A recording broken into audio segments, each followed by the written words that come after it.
No matter where I travel, burnt orange chironomid pupa patterns always seem to produce. The summer in red, owing its name to its summer duck burnt orange body color, is one of my best patterns within this color genre. Here are the materials you will need to add this fly to your chironomid collection.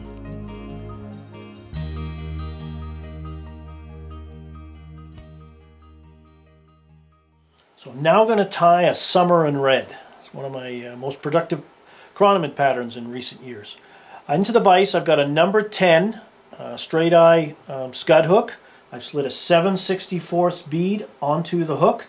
I'm going to slide that back out of the way, and I'm going to attach some UTC 70 burnt orange tying thread. The thread color is important on this fly. So we're just going to tie that in place. Bring that right back up to the hook eye, the minimum of wraps, so we don't build up bulk. For the gills, I'm going to use some of the UV2 sparkle yarn in white. Take a length. For this number 10, the entire width is fine, but if you're using smaller flies, then you'll have to thin it out by a half or even 2/3. So we're just going to pinch and hold that. A couple of wraps around to secure.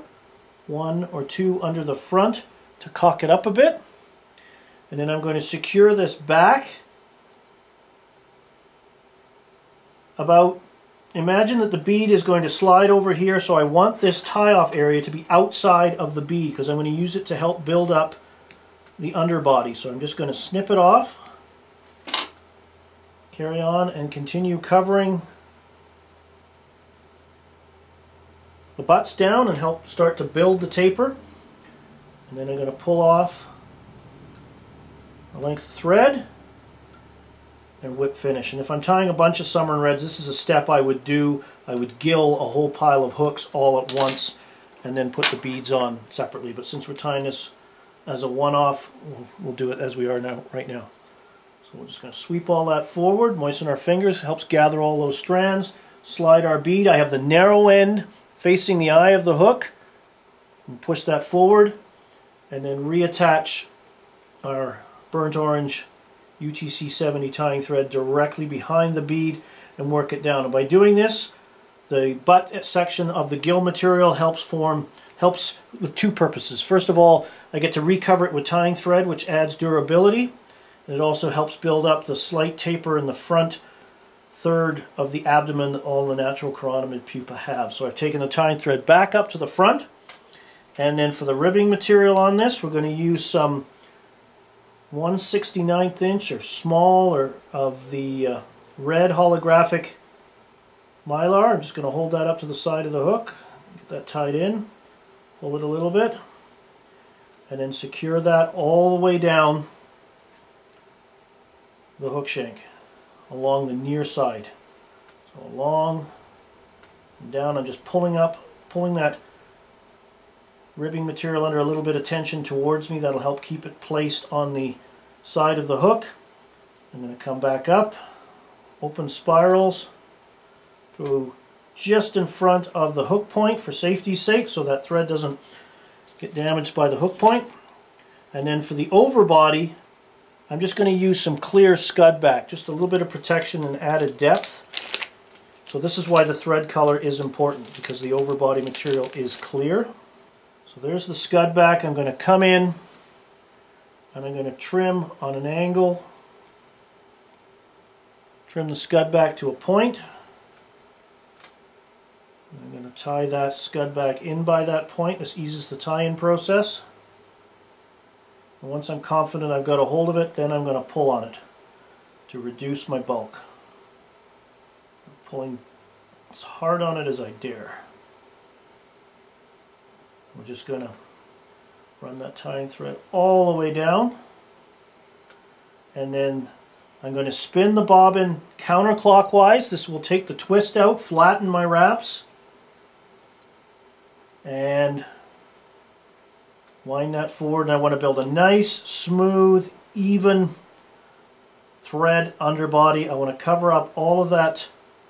I can see a little bit of the red ribbing showing through. Take that right back up to behind the bead. Push that bead right against. And now we're just going to take our clear scud back and start winding it forward over the body. Semi-overlapping turns, if you will. Cover that right up to the rear of the bead. Tie off. Trim. And what I'm going to do now is remove the tying thread. So I'm just going to whip finish, and the reason I whip finish here is this is a stretchy material. And by whip finishing it, I isolate it, so if I accidentally bang the bobbin, I'm not going to knock the thread off of the material and have it unravel.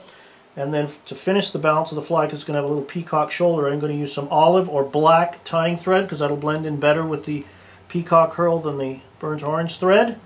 And just get that on there with a couple of wraps. Trim off the little tag.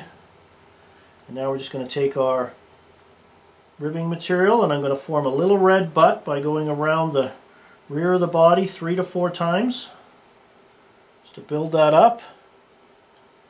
And then I'm going to come forward,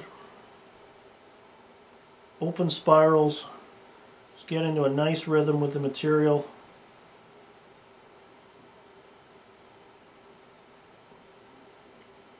And pull this forward. You see you get that nice burnt orange or summer duck color, it's called in some circles, showing through. And we're just going to tie off the ribbing material. Couple of wraps. We could trim our gills at this point, it doesn't really matter. My proportions are always the same. I just take my gill material, kind of fold it over the back of the bead, put my scissor points right up against, make one snip. You want your gills about the length of the bead is the right proportions. They look good. And then you could build up a thread thorax, but I'm a bit of a traditionalist still when it comes to my chironomid, so I'm going to take a single strand of peacock herl, nip off the very tip, but still tying the material by the tips. Make sure that's secured in, and essentially wrap this peacock herl around directly behind the bead 3 to 5 times. Essentially I'm just covering up my thread work.